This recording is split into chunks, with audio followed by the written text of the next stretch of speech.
Welcome to the second informational town meeting day hearing. First one was Saturday at 10. The recording of that's available on the town website, same place you found this link.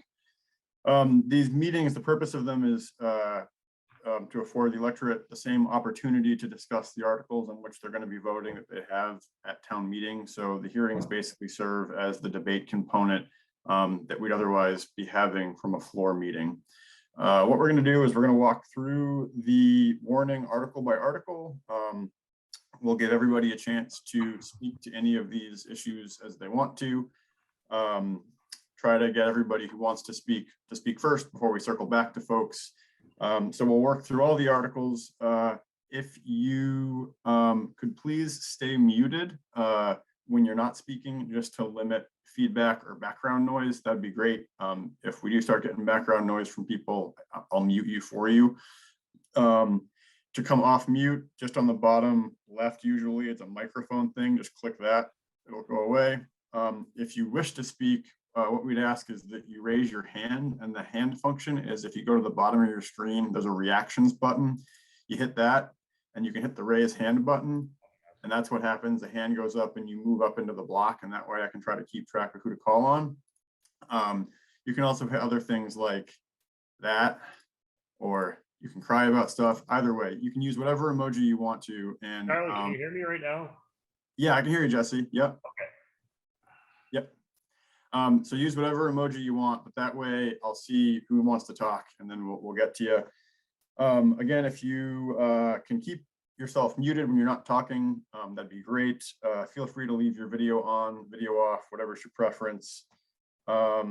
Just ask that people just only one speaker at a time. So again, if you want to talk, raise your hand, but if someone else is talking, please don't interject or interrupt them. Yeah, and that's pretty much it. So thanks for coming tonight. This is way more fun than a school meeting, so you made the right choice. Don't tell Morgan I said that. All right, so we're going to walk through the article warning one by one. The first article is Article 1. These are the officer elections. The first election on the ballot this year is a select person for a term of 2 years. We currently have 2 people on the ballot, Leanne Barnard and Barry Cade. And I believe Tom Stanley is also running a writing campaign. So at this point, I'll let any of the candidates, if they wish to speak, speak. So I'll just go in the order that I've got them here on the ballot. Leanne, if you want to hop off mute and speak, you're more than welcome to. Okay, so what I have to say is this. I think that our board works very well. I think that I am a part of the board who is a person who doesn't necessarily agree with everything, but still we're working for the good of the town. And this is what we're working for and working toward, is to make the town as good as it can be and as progressive as it can be. And I'm feeling that I'm frugal as far as spending money, responsible. That's who I am. Awesome, thanks, Leanne. I'm looking across my Hollywood squares right now, and I don't see Barry on here. Barry, if you are on here, feel free to come off mute and make yourself He's known. at the bottom, Charlie. Oh, I see him now. Yep, Barry, go ahead. Yep. Yep, Barry, the floor is yours. Go ahead. You hear me? Can hear you now. Yep, go ahead, Barry. You hear me? Yes. Okay. The reason I'm walking, not running, but walking. The reason I'm walking for the office, not running, is I got really pissed when I saw that regular town meeting was canceled. I think maybe should have been postponed for a month. And that prediction proved true. COVID is not the threat that it was, and by April 1st or so, it really will not be a threat at all. I generally agree with, I think we have a good board. I just think that I could make it a little bit better by voicing various concerns on things, and especially on matters of transparency. And thinking outside the box. That's all I've got to say. Okay, thanks, Barry. Tom, if you'd like to speak, I'm happy to give you the floor. You heard me? All right, can you hear me? Yep, go ahead, Tom. Yeah, I'm running for the 2-year select board position. I'm here for the town. I want to be a part of the select board team, moving the town forward. That's all I pretty much have. Thank you. Thanks, Tom. At this point, we'll open it up to anybody who has any questions of any of the candidates. Feel free to raise your hand. If the hand raise function isn't working, you can just turn your video on and start wildly waving at the screen, and hopefully that works too. So again, anybody have any questions for any of the candidates?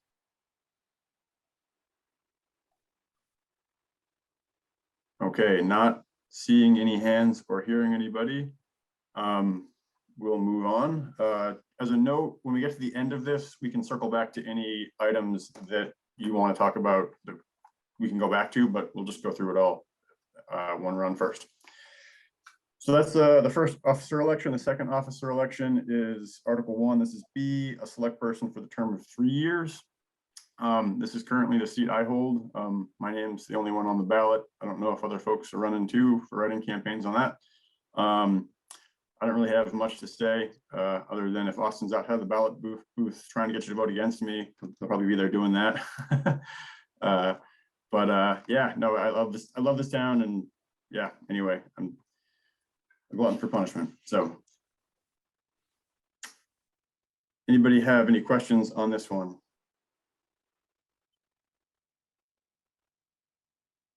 Yeah, Titus, go ahead. I see your hand up. Just make sure you come off mute. Charlie, I'm one of your fans, and I'm delighted that you're running again. Can you just talk a little bit more about how you see the next, it's a 3-year term, am I right? And you know, what do you anticipate?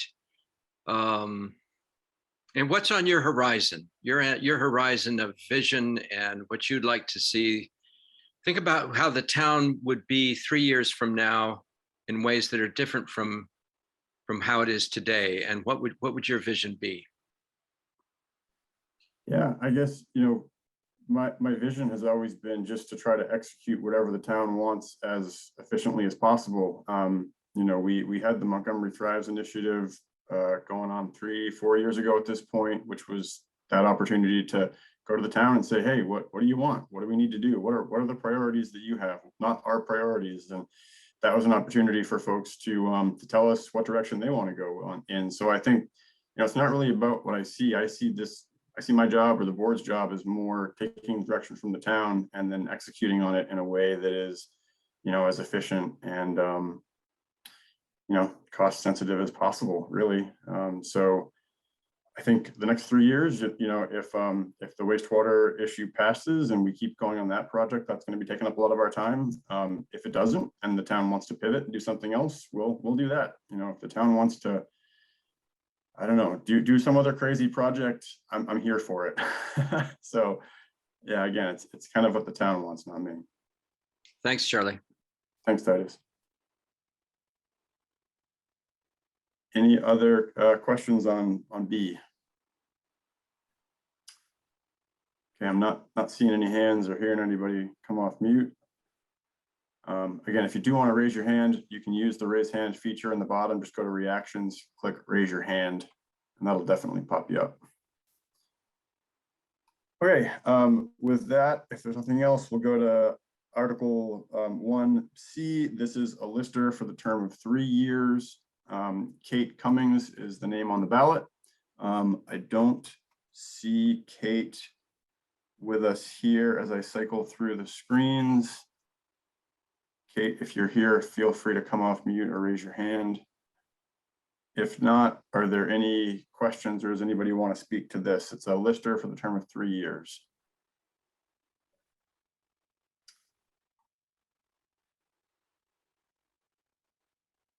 Okay, I'm not seeing anybody or hearing anybody, so we will keep moving. Next one up is a commissioner for the Village Cemetery Association for a term of 5 years. The name on the ballot is Penny Lumbra. I don't know if Penny's here. I don't think I see her. If so, Penny, please hop off and feel free to talk. If not, would anybody like to speak to this one? Again, this is Village Cemetery Association, Commissioner, term of 5 years.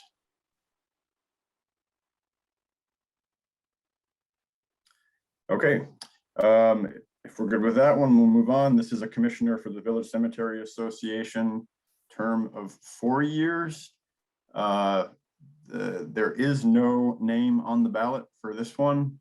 So this is kind of an open one. Anybody like to speak to this one?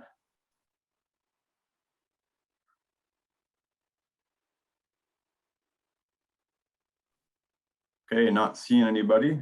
We'll keep moving. The next one up is F, a commissioner for the Center Cemetery Association for a term of 5 years. Lyndall Elkins is the only name on the ballot. I don't think I see Lyndall here. So if anyone would like to speak to this one, feel free to hop on in. All right, not hearing anything. We'll go to the next one, a fire commissioner for the term of 2 years. This is Billy Baker. Billy Baker Sr., I should clarify. Would anybody like to speak to this one? Or if Billy has hopped on, feel free to chime in, Billy. I'd like to see Billy on a Zoom meeting once. That'd be kind of fun.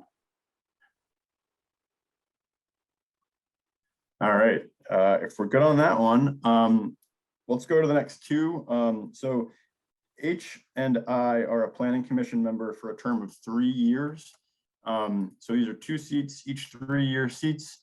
The 2 candidates on the ballot are Alyssa Hardy and Peter Locker, each for a different seat independently, but it's the same commission. So if you want, let's handle this one together. Alyssa, I think I saw you on here. So Alyssa, if you'd like to come off and say something, please do so.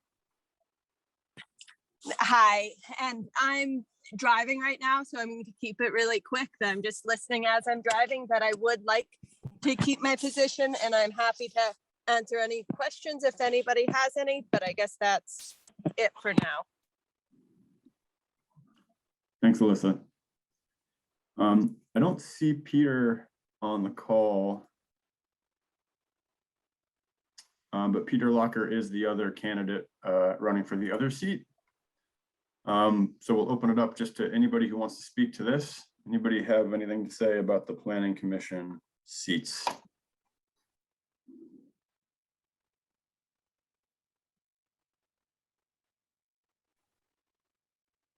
Okay, I'm not seeing anybody or hearing anybody.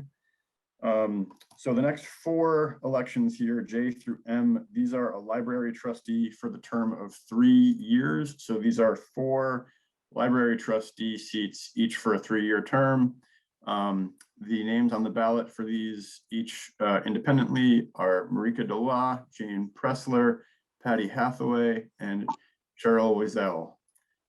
So if any of those candidates for election or re-election to the board would like to come off and speak, please do so at this time.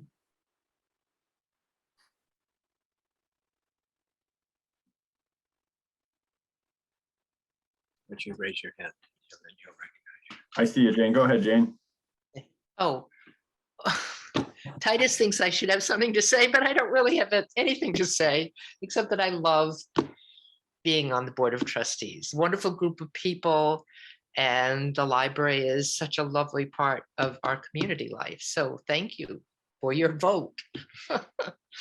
Thanks, Jane. Okay, would anybody else like to speak to the library trustee elections? Again, these are 4 3-year seats that we're going to be voting on.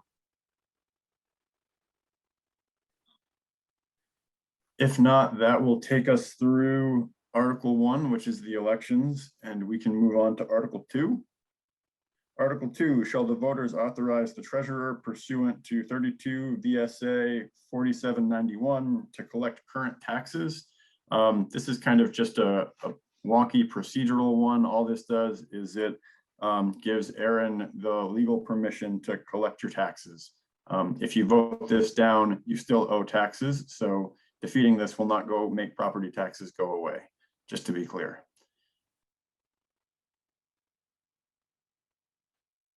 Anybody have anything for Article 2?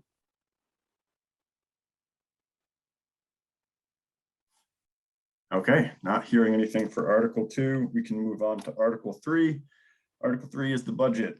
Shall the voters accept a fiscal year 2023 budget of $1,332,383, of which $870,263 shall be raised by taxes and $461,711 by non-tax revenues, and authorize the select board to set a tax rate sufficient to provide the same. Article 3. Anybody have any questions, or would anybody like to speak to Article 3? Please raise your hand.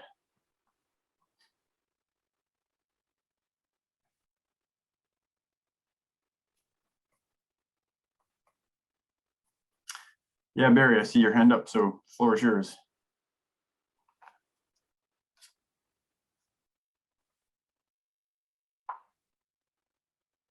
We can't hear you, Barry. We can't hear you.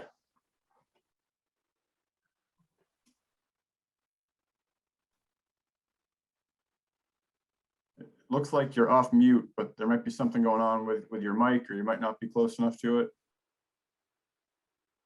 Okay, I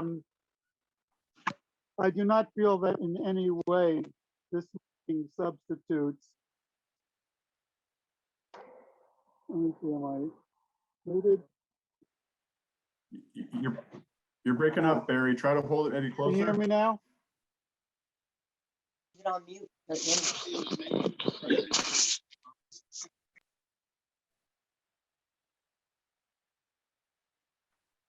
How about now?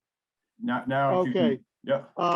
I don't think that this public meeting in any way substitutes for debate from the floor, where not only can we get, complete information, but also amend. You cut back out, Barry. I'm using a combination speaker mic thing, so maybe that's why it's not working. Can you hear me? Okay. Okay. I don't think that this kind of meeting in any way substitutes for debate from the floor, where we have the opportunity not only to get real and more information and debate things, but also make amendments. Yep. And personally, I'm going to be voting. How's this? Okay. I think I'm what going Barry to was- be voting no, in the hopes that if it fails, we can then have an in-person meeting. Okay, thanks, Barry. This isn't working very well. So yeah, Barry, as Get that? I want yeah. to have an in-person meeting, so I'm voting no in the hopes that then schedule an in-person.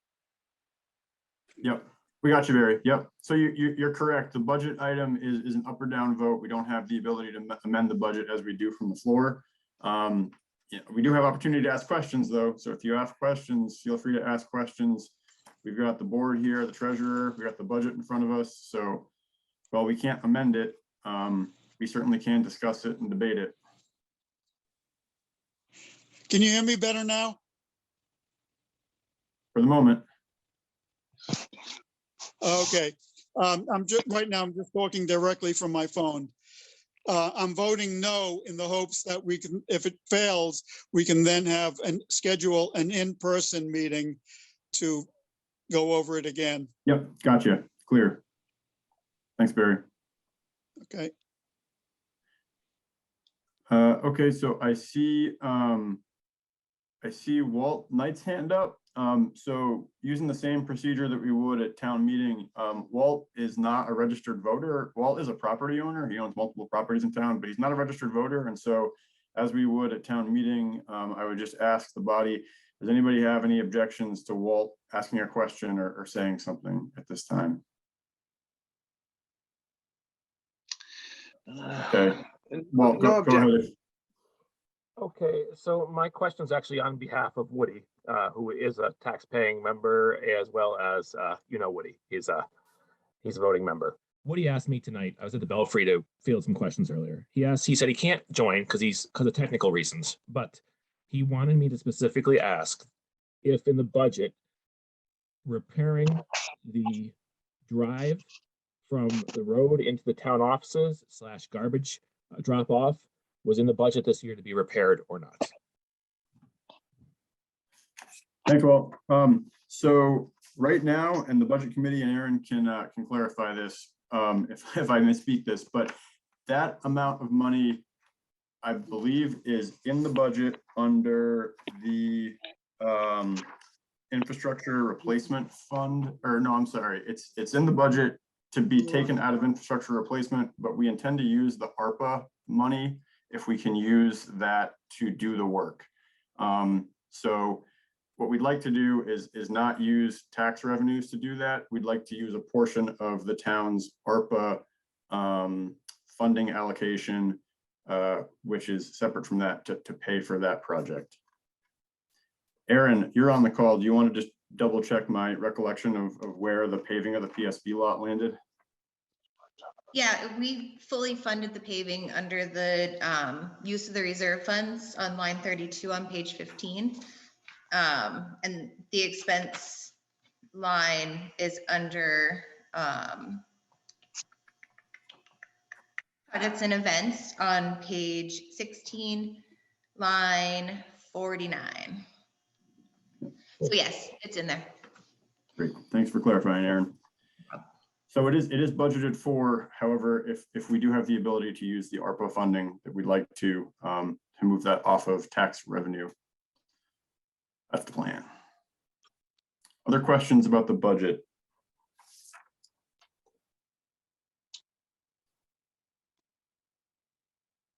Feel free to raise your hand. I'm not seeing any hands, so if anybody does have a budget question and is having trouble with the hand function, just come off mute and start yelling. The budget's okay.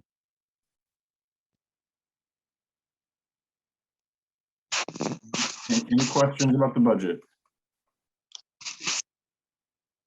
All right, not hearing any questions about that. We're going to move to Article 3. And again, if everybody could just, if you're not talking, just remain muted, and that way we don't get background noise and that kind of fuzz. All right, well, that brings us to Article 4. Shall the voters authorize the select board to borrow up to $100,000 for a term of 3 years to purchase a new 2022 International CV515 single axle truck with snowplow, wing, and sander to replace the 2016 550 Ford truck. What I want to do now is I think I see Mark here. Yeah, so I'd like to just let Mark hop on and give a quick explanation of what this is and why we're asking for it. That's the oldest truck that we have right now. And we've been having to do a lot of repairs to it, and it's still worth, quite a bit. So that's why I was looking at trading it now. We have the other trucks paid off. So that's why it made a good time, I thought, to replace that truck. And this is a little bit bigger truck, so I think it'll hold up better for what we're doing with it. So that's why I wanted to replace it. Thanks, Mark. Any questions on this one? Anybody have any questions related to Article 4, the purchase of the new truck?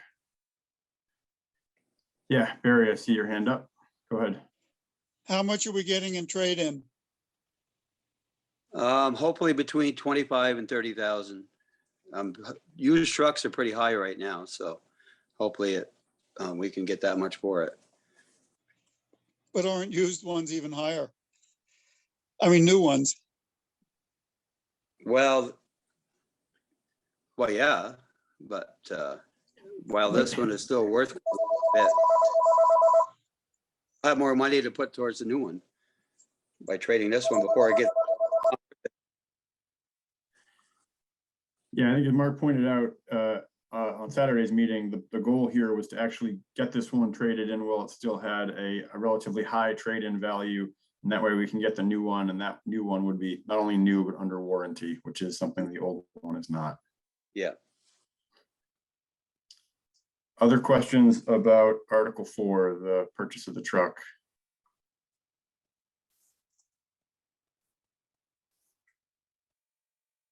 Article 4 going once, going twice.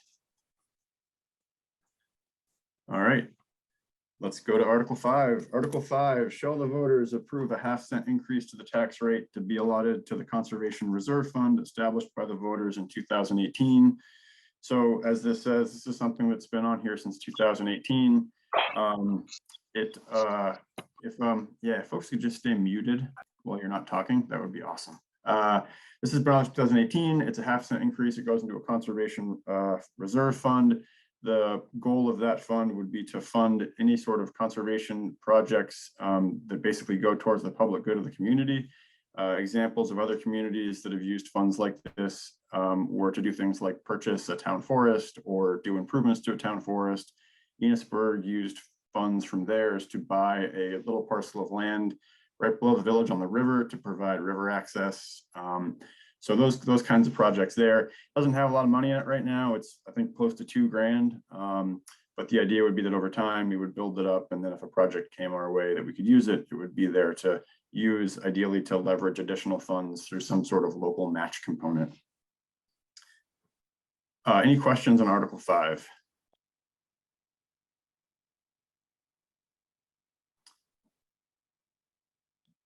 All right, I see Barry's hand back up. So Barry, take it away. You got to unmute though, Barry. For say $100,000 property, what would that come out to? Would it be $5 or 50? I am bad at mental math, especially when it comes to tax rate calculations, because I always forget to move the decimal point in the right direction. But Aaron, who is way better at math than I am, go ahead. On the entire grand list, it's less than $1,000 a year. So it's not a lot of money. It's very, very small. I also do not do the 1,000 conversion in my head there, email. But yes, on the entire grand list, less than $1,000 of the entire, every property in the town.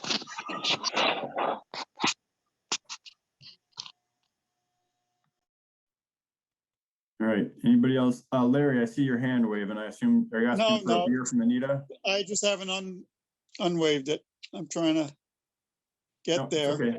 I can lower your hand, Barry, but I did see Larry waving. I'm looking here at pages 22 and 23. There's two different numbers here and two different titles. Conservation Commission on page 22 shows $15,000. Is that in balance? Is that correct? Yeah, Larry, that's the actual Conservation Commission. The one over on page 23 is the Conservation Reserve that we're talking about, the 1,623. What exactly is the difference, Aaron? The Conservation Commission, that's Charlie's on that, Sue's on that.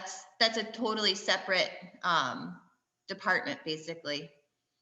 As usual, Aaron, thank you very much. You are very welcome, Larry. Thanks, Larry. Any other questions on Article 5.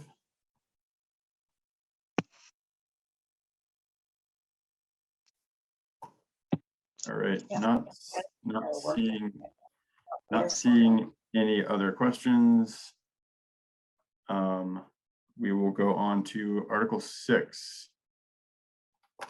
Article 6, shall the voters approve the addition of one trustee seat to increase the board membership of library trustees from 7 members to 8 members? If there's anybody on the library board that would like to speak to what was behind this request, feel free to hop on now or raise your hand. My understanding is that the library had additional interested residents in town who were interested in serving and therefore wanted to increase the size of the board to increase the number of folks that can volunteer on it.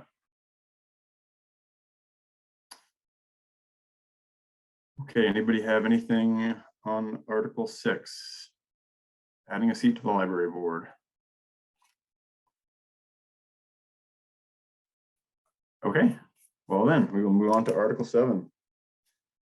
Shall the voters approve the following sums of money as requested for listers? First year members, $18 an hour, second year members, $21 an hour.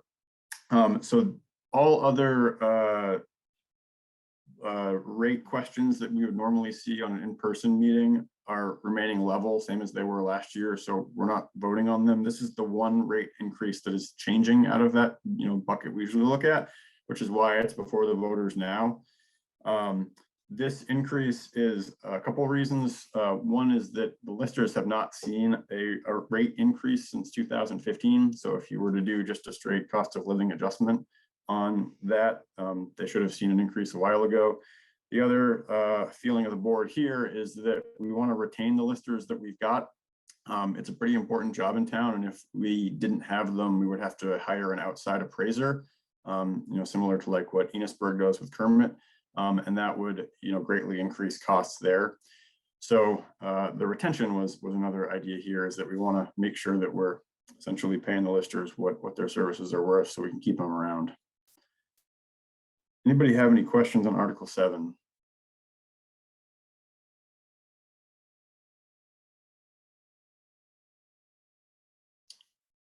Okay, I'm not seeing any hands or anybody waving frantically at the camera. So then we'll go to Article 8. Article 8, shall the voters of Montgomery adopt the town charter as shall the voters of Montgomery adopt the town charter as proposed and approved by the select board? So copies of this are available in the report online, and there'll also be a copy in each voting booth for voters to inspect, when they go to vote. So there should be ample opportunity for folks to review the charter. Just briefly as to why this is here on the ballot. So last year, the voters did approve a local option tax to support debt service on the wastewater system. There was a bill in the Senate, which we were kind of banking on passing, which would give the town the ability to do that unilaterally. That bill didn't pass. It passed the Senate Friday, this past Friday. But right now, the mechanism by which a community can levy a local option tax is that they have to put it in their town charter. So a town has rights and abilities that they can exercise based on 3 different things. There's the ability to exercise their duties based in strict statute. The statute says towns can levy property taxes. There's abilities that are inferred through statutes. So things that if you read a statute, you say, okay, well, that makes sense that this would also be associated with that. Then there's a third category, which are things that are abilities that are not defined in statute, but that a community wants to do. And those are things that a community has to pass in a charter. Other examples of this that have been in the news lately, there's, I believe it's Winooski and Montpelier have elected to give non-citizens the right to vote in local elections. Another community, I think, is looking to pass a charter this year, which would give 16-year-olds the ability to vote in local elections. The local option tax is probably one of the more common ones that you see with town charters, but essentially what it is it's a constitution for a town that enumerates the powers of the town. It can be an exhaustive, long document that goes over every single little thing that's a facet of municipal government, or it can be something very short dealing with one issue, like what's before the voters today or tomorrow.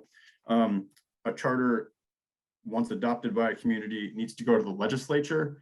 It then works through the committee process and ends up getting passed by the legislature and signed by the governor. So there is a process associated with that outside of us voting on it before it can be fully adopted. So that's like Charter 101. But with that, as far as kind of like what's a town charter and why is it here, I'm going to open it up to questions or if anyone wants to speak to this issue. So we'll open the floor up to Article 8. Again, please raise your hand if you want to talk. And if you're not talking, just remain on mute so we don't get background noise and stuff. Come on, I've never known this to be shy. Hello, Charlie. Charlie, it's James Buttendorf. Hi, James. Yes, go ahead. Simple question. Okay, the use of that tax. I mean, the point that, you know, if it's implemented and we decide to use that money for a purpose, who decides what that money is used for? Is it decided by the people, or is it decided by, you know, our town government? Yeah, it would be decided by the people in the language of the charter itself. So if you read the charter language, the revenues from the local option tax would go solely towards repaying the debt service on the loan for the wastewater system. Okay. The charter is specific just to that use, and there's a repeal provision in there where the town can repeal the tax. So the idea would be that once the need for those funds is gone, the loan is paid off, the town would then vote to repeal the local option tax and it would go away. So it is something that is dedicated just to one purpose, and there is a provision in there to make it go away if and when the town wants it to go away. Okay, my question is in regards to that also, one addendum to that is, if in fact we do vote this through and that money is set aside, obviously that 1% cannot be a gigantic amount of money. I can't imagine in 1 year's total revenue in sales in this town. Is it? Has that been calculated? Yeah, we back last year. So if you remember, like a town meeting last year, there was a couple questions around this. One was related to the municipal tax rate, one was the local option tax. So in order to figure out kind of like how we pay for this, the board, in consultation with the consultants we've been working with, did a study of different kind of potential revenue sources. And the local option tax was one of them. And looking at I think it was a 3 to 5 year track record of tax receipts in the community. Because you can go to the state's Secretary of State's websites, one of the websites, and actually pull tax data from every town to see kind of what's coming in. Because like when you go to the bar or the store now, like you pay taxes, right? So those go to the state. You can track what's coming in.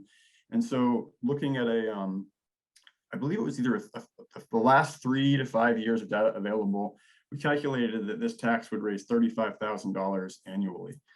And the amount of money, if you look at page 10 of the town report, it lays out funding sources to support the project and then gets into kind of the debt service component. But the annual loan payment that we're looking at under this framework would be $31,400.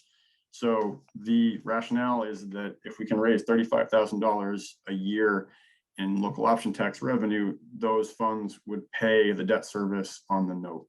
And therefore we wouldn't have to have any impact on the municipal tax rate to service that debt. Gotcha, Charlie. So when you refer to the note, you're talking about the note for the construction of the sewer system. Is that correct? Yes, this would be the final loan that's required in order to execute on the system. And that final loan that we're looking at here is about $700,000. Again, the information's page 10, 11, and 10 and 11 of the town report. Sounds great. One more question, if I may ask. Yeah, go ahead. The streetscaping for this project, is that included in the sewer system, or is that a separate entity altogether? No, that's it's a whole separate can of worms altogether. I thought so. Okay. The streetscape work has essentially been backburnered while we figured out the rest of this stuff with the wastewater system. We did receive a transportation alternatives grant from the state to continue some of the surface level engineering work on that end. Essentially, those first kind of look we did at it was looking at basically aerial imagery and placing things how they thought it might fit to come up with alternatives. So we do have some money now to use to kind of advance more on the ground surveying work. So using those grant funds this summer, we're going to try to get a little bit better idea of exactly how much space we have where in both the village and the center, so that we know for a fact, like if we wanted to put a sidewalk on each side, how far back would that go? And, you know, how would that actually look if we did this thing or that thing? So there is some of that work advancing this summer probably, but the idea would be that once the wastewater stuff is set in either direction, we then re-engage the public input process this summer again to really kind of hone in on what is the design features we'd want if we do move forward with the streetscape work. And the last footnote there is that before we even do any streetscape work, we got to figure out a way to pay for it. We do have that loan offer from rural development, but we still have to raise quite a bit of money to actually make a project like that, you know, feasible and functional and affordable. Charlie, one more thing, I'm sorry, but in regards to the this, and I'm sure I'm asking questions for a lot of people that are listening, trust me. But one other thing is that, okay, if we do the septic system, which is you know, I agree is probably a great idea, but if that's done, do these two need to, in order to save money, do these two items need to be done at the same time? In other words, okay, you go ahead and you do the septic system, you know, down through the, you know, central septic system for the whole town, down through Main Street and stuff. Do we incorporate the work at the same time to save money if we do the streetscape system? Is that part of it? Would it be necessary to tear up the streets all over again to put in the, you know what I'm saying? You put you put the septic system in, you put the, you know, your sewer caps on the roads and stuff, and then you continue down the road. But is it wise? Is it something that we would, you know, say, hey, wait a minute, before we do the septic system, should we incorporate the streetscape system at the same time? There certainly could be potential cost savings if you stacked the projects together, because there would be some overlap with the surface work. That being said, the wastewater project is going to involve a lot of directional drilling and other things. So it's not like we're going to totally tear Main Street, you know, all to hell during that project. Yeah. Yeah, I understand. Okay, one last thing. Does it not become the town proper, become the roads themselves, after we do all this work, become the responsibility of the town to maintain in the future? Because the state drops there, like Enosburg. Yeah, so that would depend on what level we go with. There's like, gotcha. You can think of a few different tiers of design. And so, you know, back when we first looked at this a few years ago, there was like a few different alternatives that were floated. One or two of them would mean that the state would keep responsibility. One would mean that the town would. And those ones were kind of what the initial cost estimates were all kind of based on. But what we'd have to do as a community is figure out, you know, what exactly do we want it to look like? What would it look like? Pick that alternative. And then part of that would be knowing, eyes wide open, you know, if we did alternative C, that means that we're responsible for the plowing, the maintenance, the XYZ. Okay, so all the pictures that we saw that were presented, which were pretty extreme, you know, to do all the things in the village and stuff, was that C? That was C. So there was a few different iterations of them, but yeah, some of them definitely were C. Like if you were looking at one that had, if you were looking at an alternative that had like the Main Street intersection at 242 and 118 all redone, like that was definitely C. But again, those alternatives were developed primarily just to get kind of cost estimates to move forward with grant stuff on that end. Well, that's a good thing to debate in the future. I appreciate your information on it. There's definitely something to consider because, All right. Thank you very much, Charlie. I appreciate it. Thank you. Thank you. Yeah, Brent, I see your hand up, so feel free to hop in. Once I hit the right button, I get the hand up. I was waving and whatever. I'm not sure if this is appropriate time to ask this. In regards to the rates for the users for the septic system. Yep. Is there a different sliding scale in regards to residential and there is that same with the water system, and I just wondered if the septic system would be the same. Yeah, so one thing that we'd have to do if the project moves forward is the board would have to develop an ordinance of how to govern it that would have that kind of stuff baked into it. So I can't tell you today one way or the other what that would look like because we haven't done it yet. The user rates that you're seeing here the user rate of $378.32 a year for users. That's based on just straight division and math. So the town could decide, hey, we want to have residential properties pay a lower rate and the commercial one pay a higher one. And so it tweaks a little bit one way or the other. But again, those decisions would have to be made by the board when the ordinance is drafted. And then there's the whole process of ordinance reconsideration that would go through. The rate itself, I think, is quite reasonable. It costs you that much to pump your septic tank. Yeah, you know, so the annual rate on that is, I think, quite reasonable myself. Okay, that's it. Thanks, Brent.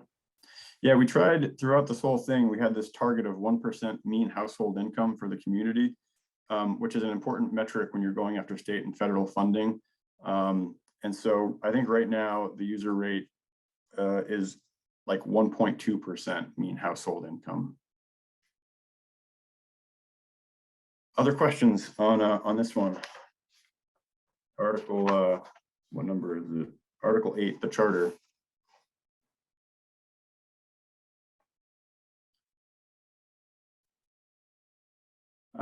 Yeah, Dan, go ahead.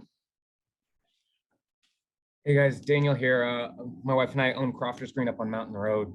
I was first and foremost definitely want to thank the select board for all the work here. I don't think people stumble into $11 million of sort of grant money and funding. And since Montgomery Thrives, I know you guys have been really slaving over this for quite a while. So, you know, whether it passes or not, really appreciate all the work that you guys have done.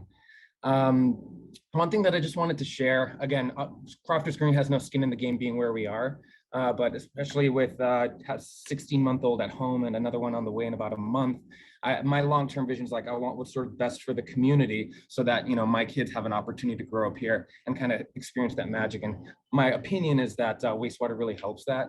I was looking through the numbers, and according to last year, the local option tax passed 187 to 182, correct? So that was to have it passed the first time around, not including this charter approval today. Using those numbers and the amount of funding here, I realized that a single yes vote is the equivalent of getting Uncle Sam to pay almost $60,000 to Montgomery Town on your behalf. So no, nobody gets anything. But if you can say yes to that and the local option tax does pass, it seems like a great way to get some of the tax dollars that we've all paid into the system back for our town. And I thought that was an interesting way to look at it, right? If a yes vote and this local option tax does enable us to get 60K ahead, that seems like a number worth kind of considering when looking at whether it's worthwhile or not. So just wanted to share that with the group here. Thanks, Dan. Other folks that want to speak to Article 8.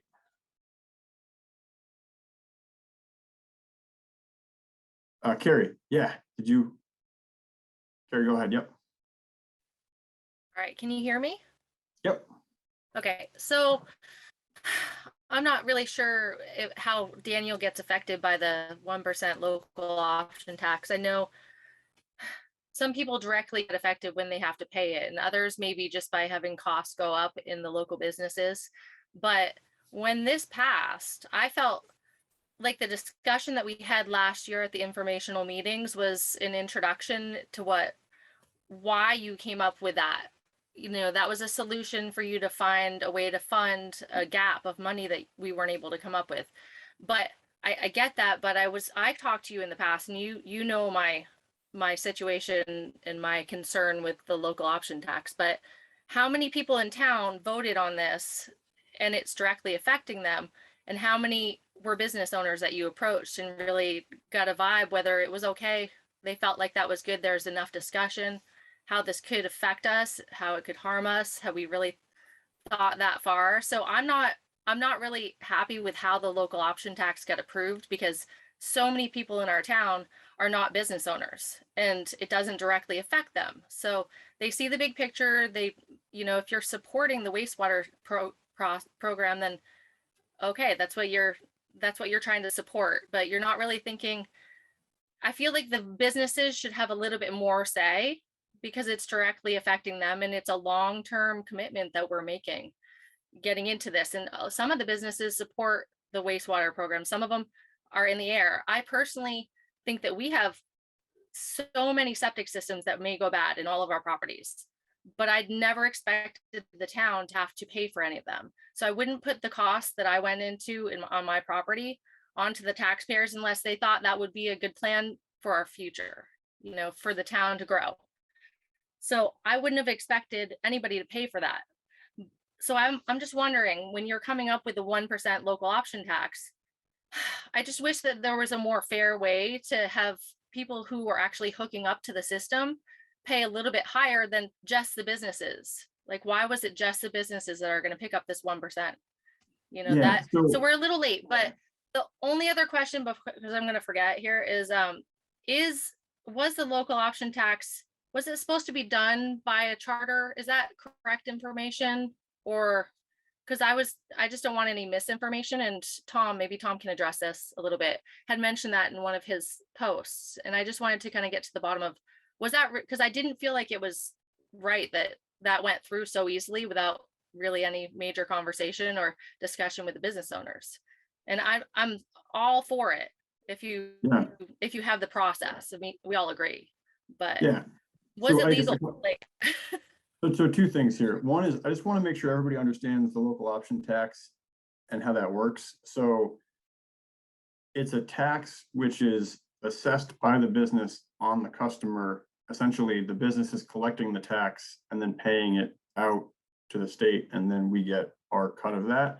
It's not a tax on the business itself. I could certainly see a business having a perspective of saying, look, you know, our rooms cost $150 a night. If this passes, they're going to be $155 a night. We're competing with New Hampshire, we're competing with New York, we're competing with Stowe or Richford, and you know, that increase in the rate of a room could impact business. So, or somebody saying, like, I have a restaurant and a burger costs X, now it's going to cost Y to the customer. So I just want to make sure it's clear that this is not a tax that is taxing the business, it's taxing the customer that comes into the business. And so I think one thing the board was trying to think about as the local option tax as a measure is that this is a tax which will be paid by people that live in the community. You know, like I went to the Snowshoe Friday night, had a couple Guinnesses, which would be 8 cents more, not 5, because they're a little more expensive. But it's also paid by folks that visit here, right? So the folks that come and stay at our lodging establishments, like they're paying that tax. Sales that happen, I mean, so it's a way to bring more money from outside the community. It's not to say that folks that do live here wouldn't also end up paying that if they go to the shoe or if they, you know, buy something from the gift shop on Main Street, right? So that's just the first question around, like, what is it a tax on and who's paying the tax? Can I see your second question first, though? Your second question about the way it was put forward. So the question last year was, I don't have the exact language, but it was, should the voters approve local option tax? And it passed, which was fine, except that we didn't have the mechanism in place to actually do that unilaterally. This is that mechanism. And so what this is basically doing is saying, okay, the town said that this was the direction they want to go. Here's the mechanism. You got to pass this to make it happen. And so that's why this is back before the voters. But go ahead, Carrie. You had a follow-up question or something? Yeah, I mean, it's up to the business to choose how they decide to pay the local option tax. It's supposed to be charged to the customer, but if we're competing with other businesses, does Jay, for instance, as a competitive ski town, do they have that local option tax? I mean, they have so much being taken care of because of JP. So either way, like, we have to decide if we're going to soak that up or if we're going to charge the customer more to come in and risk losing customers. It's a choice that, like, you make every year if you increase prices, and that's fine. It's just, it's something to consider. So we might just soak it up. You know what I mean? It may not come. I don't. Do you know what I mean? I'm not aware of any business that pays any of the taxes assessed. I don't even know if that's legal for a business to pay a portion of a tax that's assessed by the state. Aaron, I know you just have to lower your prices to keep the same price. It's just a percentage of our rooms and meals. That I understand, where you fluctuate that as a mechanism. Yeah. But the tax itself is, it's a pass through. The business is a pass through basically for the tax. Okay. For us, it's another 1% of rooms and meals tax. So yes. That's just yes. So that's anyway. I just wish that there was more discussion. Thanks for the feedback on how it happened. It just seemed like it got pushed through really fast, and maybe I wasn't keeping up as much as I should have, but moving forward, it's something you're committing to forever, most likely, No, and we're such a small town. so we're not committing it to it forever. The charter language specifically says what it's for. It's a 30-year loan. If the local option tax ends up raising more money, because we do see new businesses or whatever, we could pay the loan off sooner, but the mechanism in the charter is to repeal it through an Australian ballot vote when the community wants to. It's dedicated to one thing, and so it's not a forever tax. Well, it can be. It can continue. I mean, if it was a forever tax, then the community would. It's hard to see. It's hard to see. I get what the point is. I'm appreciative of your. Okay, thanks, Gary. Josh, I see your hand up, so feel free to unmute and hop in, man.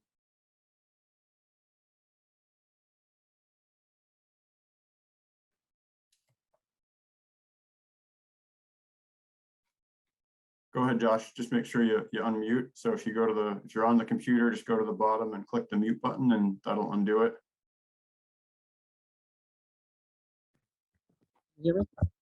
Yep, you're good to go. Yeah, this thing says frozen more than anything. Are the Airbnbs paying tax too? Yeah, so the Airbnb does pay tax. I have not, like, I don't have Airbnbs and I don't work in that space, so I'm not 100% like clear on how all that works, but Airbnbs would pay this. Essentially, I think that we would inform the state would inform them, and then they would tack it on to the Airbnb rate. So any lodging establishment, including an Airbnb or a VRBO or whatever, they would pay into this as well. So Charlie, the way Airbnb actually works, they actually pay the tax on the owner's behalf. So say you come stay at Crofters Green, it costs $200 a night.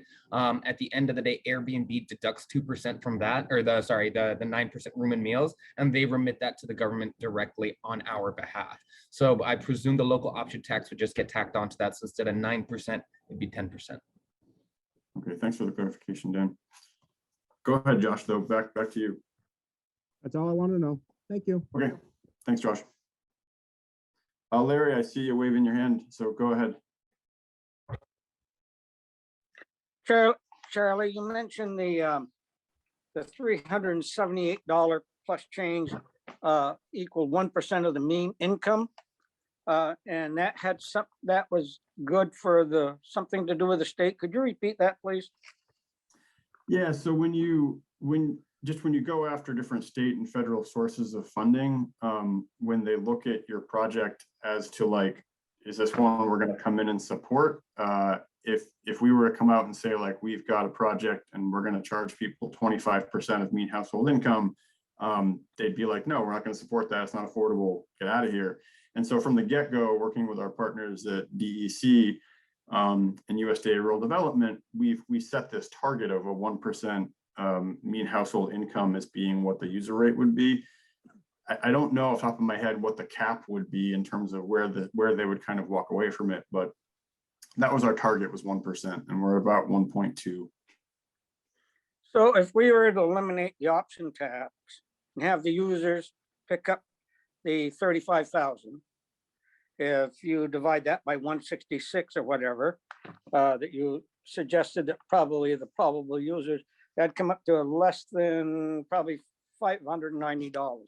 What does that do to what the state will do? That's going to be over 3%, probably 3.5%. Yeah, I honestly don't know. I'd have to go back to them and say, hey, under this framework, does this work with what your guidelines have? So I honestly, I can't tell you honestly. So it's nothing that the select board is considered for them to pick up the whole thing. I mean, we've played the numbers multiple ways over the past couple of years, and we have looked at higher user rates. The state has basically pushed us back towards this direction. So, well, I can't tell you what the percentage would be that they would say no. I know that they do have one. Might want to check into that just in case. Yep. Okay. Thanks, Thank Larry. So Doug, I see your hand up, so go to you, Doug. I have a question that Daniel could probably answer because he does participate in the Airbnb business. Do you feel that, well, first of all, is it advertised when you're booking? Because I don't really book a lot of places, so I don't travel much, but do you feel that, is it advertised, first of all, the tax rate for the community you're going to? And do you feel it would even affect the market whatsoever for people coming here, seeing that we have a 1% tax increase over, say, Jay, for instance? Yeah, sure. And again, guys, this is definitely a personal opinion here. As for how Airbnb shows it, it shows the nightly rate is how they hook you in. And then afterwards, when you go to checkout, it'll then tell you how much it costs, the housekeeping fee or the cleaning fee. It'll then tell you how much is going to be paid in taxes. It'll then tell you how much Airbnb is making. So, you know, it'll say 150 a night, but at the end of the day, you're going to pay 225 plus, right? As for how specifically to Airbnb it works, I don't think people notice that or care. When people use Airbnb, they would look up Jay Peak, they're going to look at a map and they're going to see all the pins pop up and I want to stay close to Jay so I can go skiing type thing. So I don't think that local option tax is going to change people's shopping on the Airbnb platform. It might be different for VRBO or some other platforms.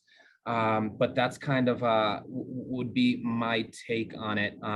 There are a lot of towns that have local option taxes. I know when I pay my meal and rooms tax every year, it asks or every month rather, it asks, am I one of these like 18 towns, including like Woodstock and stuff like that, that has the local option tax? And I just presume if this passes, there'll be 19 towns and Montgomery's going to be an option. And that's when I'm going to have to, you know, declare and opt into it.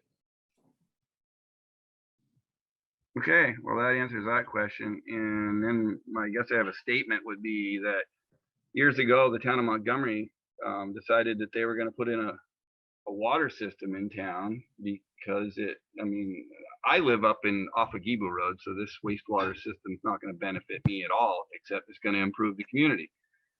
But years ago, they decided, you know, we're going to do this for the community. We're going to put in a water system and maintain that water system. And the benefit for the community is they also get a fire hydrant system. So, I mean, had people voted that down years ago, we would probably have even more vacant buildings than we have now up and down Main Street. And we have some buildings here now that you really have to think about that there's probably hardly a way they're going to get any septic system in their property without this happening. So if you want a vibrant downtown, I say vote for the option tax. That's my opinion. Thanks, Doug. Others that want to hop in on this discussion, feel free to raise your hand. I see Sarita, is that a hand waving? Yeah, feel free to come off mute and go ahead. Just make sure you come off mute first. Yeah, sorry about that. Okay. I'm reminded that 5 years ago, I think it was, we had the Montgomery Thrives and had an awful lot of community involvement in deciding where we wanted to see the community go. And after many meetings and discussions and experts in, the overwhelming majority was for a community sewer system for Montgomery Center and Montgomery Village. I think, and I got involved with the discussions on the committee, and it became very apparent, and correct me if I'm wrong, that basically if everybody's septic system fails, over 90%, I think is what the expert said, of people in the downtown areas and Montgomery would not be able to replace their septic because of new regulations, environmental concerns, et cetera, they didn't have the land. You might have a building where your leach field is on somebody else's property. It's not even on your own land. And if we're going to not have a ghost town in 5, 10, 20 years, I personally think that the septic system, a sewer system, is just vital for the community. I own the Coach House in Montgomery Center, and the majority of the apartments are rented long-term. I have 2 short-term Airbnbs. I have no washing machines in the place because I can't afford the water to go into an aging septic system that might collapse because of it. So aside from the immediate benefit to my long-term tenants and my not having to take for the Airbnb laundry home to go and wash my house. You know, we desperately need this, and to get such a vast majority of it paid for in grants, whether you approve of free money or not, it's going to be spent somewhere, might as well be spent with us. And I think the day will come when, you know, we'd have to put in a sewer system and we wouldn't have all of the benefit of this grant money. That's all.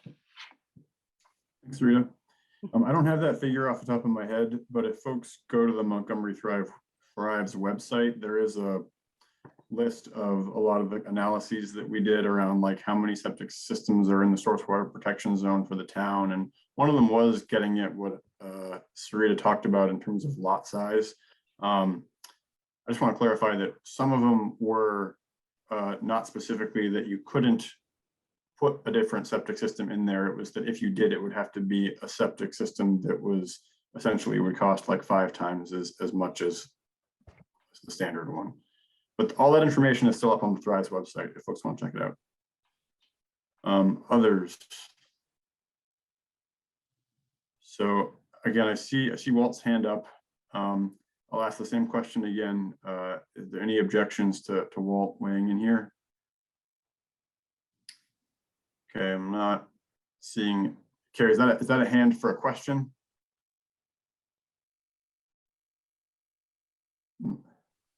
Hey, can you hear me? Yeah. Hey. I don't necessarily have an objection, but considering the waste system, it seems that I'd like to get a little bit more information because I just barely kind of got to know Walt speaking over the last few informational meetings, and I, you know, I don't know if he has a property that we're looking at for placing the wastewater system, but I just don't know what the connection is about it. It seems like he promotes it pretty one-sided, and I'd like to. He's new to me, so in the town, yeah. you know. Okay, well, if there's no objection to And like he owns property here. Said he's not a resident, but he owns property. Is it the Dakota property? I will let Walt speak to. Did you hear me? Who Walt is and what Walt owns. I won't speak for him, but so there's no objection to letting Walt speak. I will turn it over to Walt, and Walt, feel free to address any of Carrie's questions. Oh, hey, Carrie and anyone else who doesn't know me, let me just start by explaining my role and knowledge base in this. I'll be very quick. After Montgomery, I own multiple properties in Montgomery. I'm also the person that tore down the blighted building across from Courier Road so that we don't have to look at that anymore. So, you know,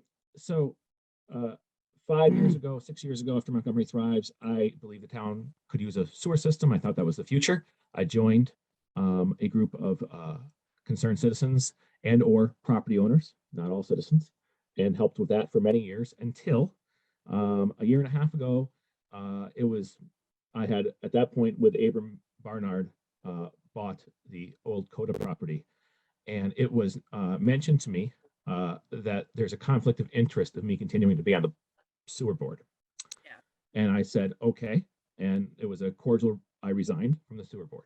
That said, I was present during the majority of the formative engineering discussions and design of the system before I ever had a personal stake directly with downtown property. So that's the disclosure on that. I will gladly. Thank you so much. Oh, of course. It's a good question. I will gladly provide and answer questions anytime anyone has them, but I'm going to actually hand most of that off to Charlie to direct to me or to anyone else that specifically wants me to answer. I'll gladly do so. My statement that I raised my hand for is a lot of great stuff's been said already, so I'm not going to repeat things that were already said, but I want to bring attention to one thing that as I've gone around in town the last week, or especially the last few days, I've heard a lot of some of the questions being, you know, why help the downtown? Why can't they help themselves? Don't they have room to put something in, et cetera, et cetera? I'm going to answer this in a different way than normal.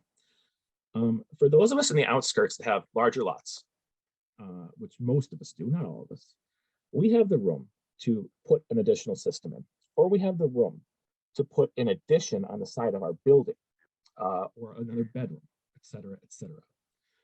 A good majority of the downtown service area that this sewer would provide for, the only available space they have to make an addition is actually out over their septic or their leach field. And that's something that no one thinks about. They don't have the luxury. You might see like land, there's land to expand on. There's not. What if you have a third kid or a fourth kid and need another bedroom? There's two problems with that. One, by environmental law, you cannot add another bedroom on your system unless your system is rated for it. Two, if you do need to put an addition on, but your leach field and or septic tank is in the way, then you have to pay to move that. So again, you do not have the ability to fiscally expand your premises, directly affecting your ability to use the property and or increase its value. And that is something that I hadn't heard mentioned much. And that's a point I just wanted to bring up. Thank you.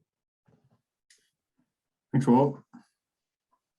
Others who want to speak to this issue, anybody who hasn't spoken yet. I mean, I see Doug's hand up, but I want to give anybody who hasn't had a chance to speak to this an opportunity.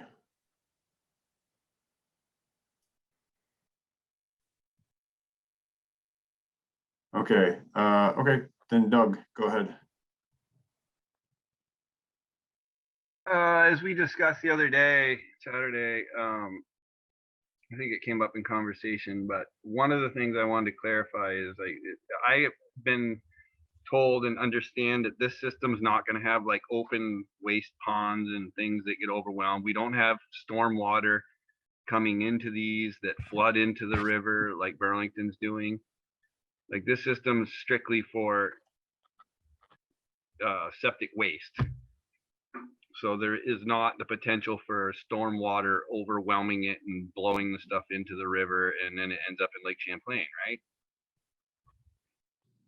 That's correct. That's what I thought. Okay, so it's a closed system. It goes affluent straight into like a leach system of some sort. And the other thing to add to what Walt was saying is one of our biggest problems that I've noticed in downtown Montgomery, and it affects every single one of us, is parking.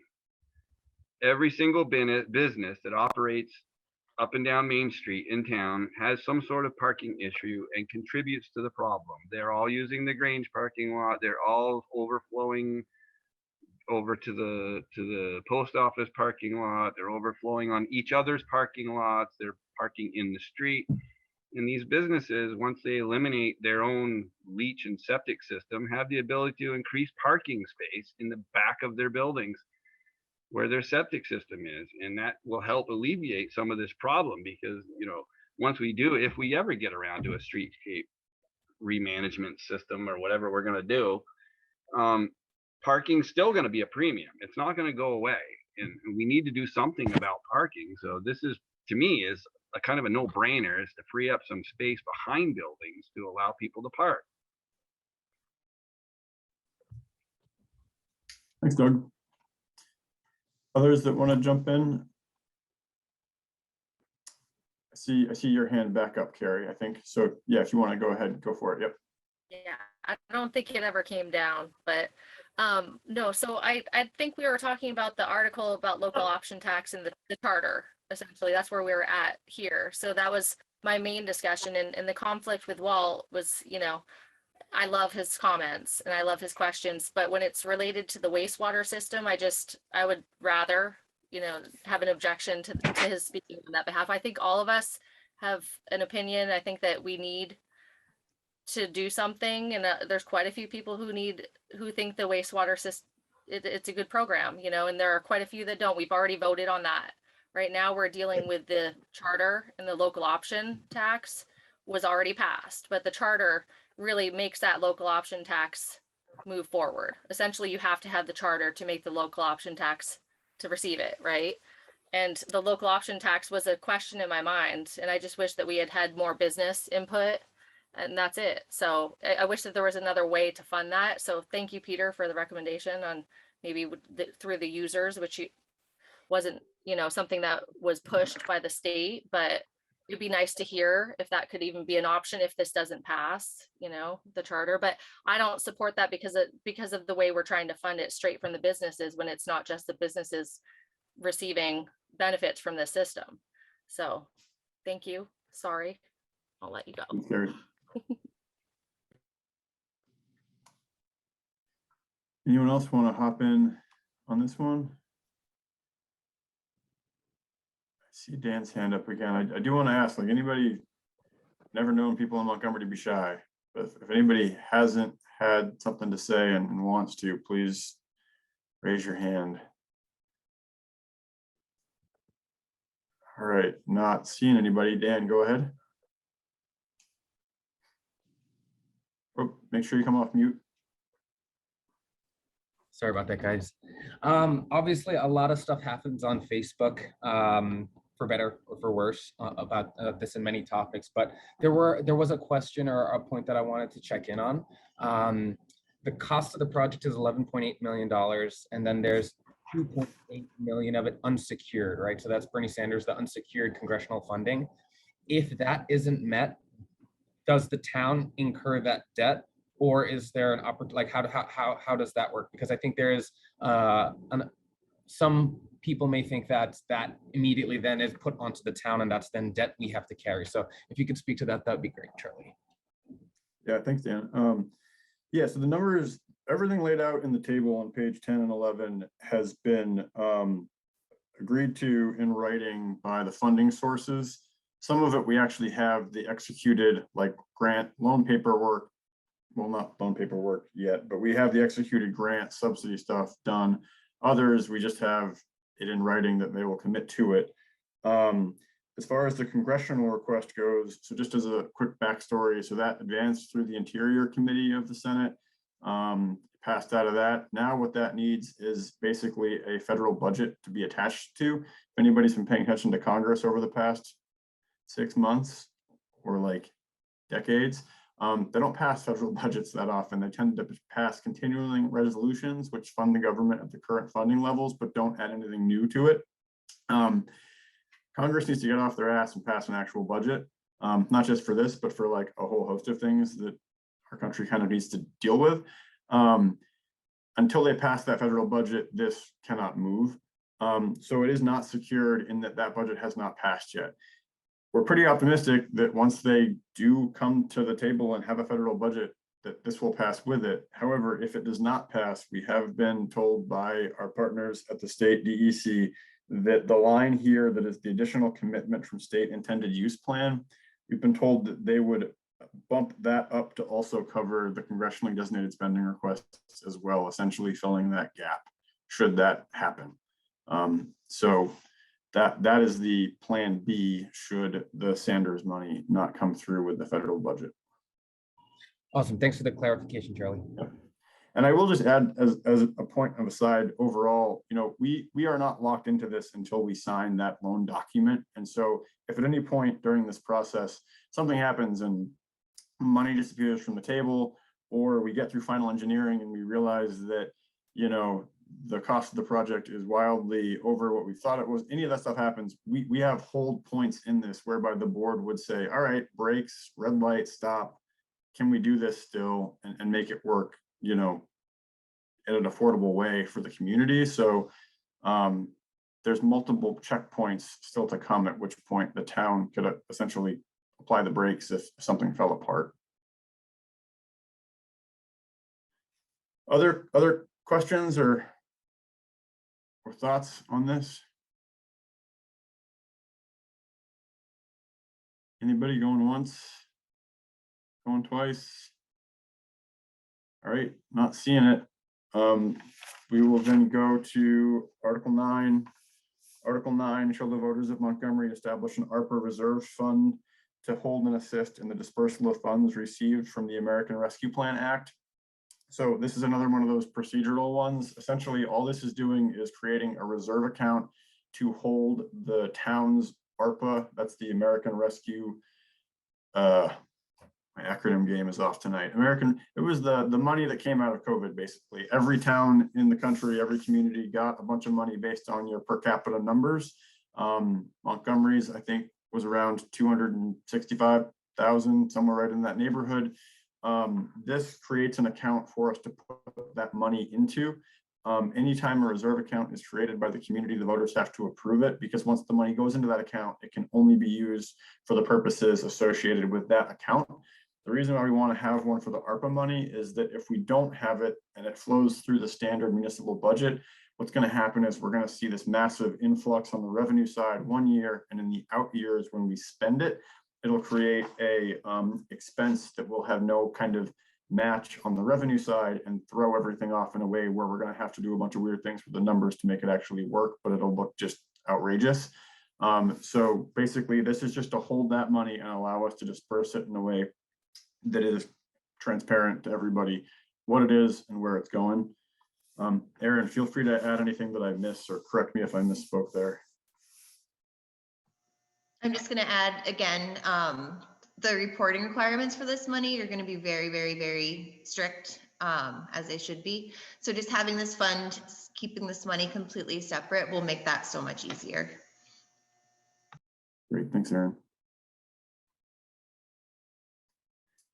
Any questions on Article 9 or comments? Okay, if not, that brings us through the end of the warning covering all articles. At this time, does anybody want to jump back to any of the articles that we've already covered?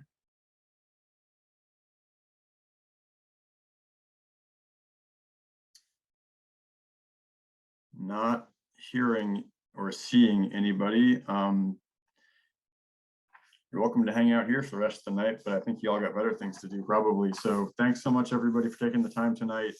This recording, we're going to try to get up online as soon as possible. The one from Saturday is already there. So if you are bored tonight, you can go watch that one again. Otherwise, go vote tomorrow. Thanks, everybody. Thank you. Thank you. Good night. Sue, you Everybody. can call Mary again. Thank you.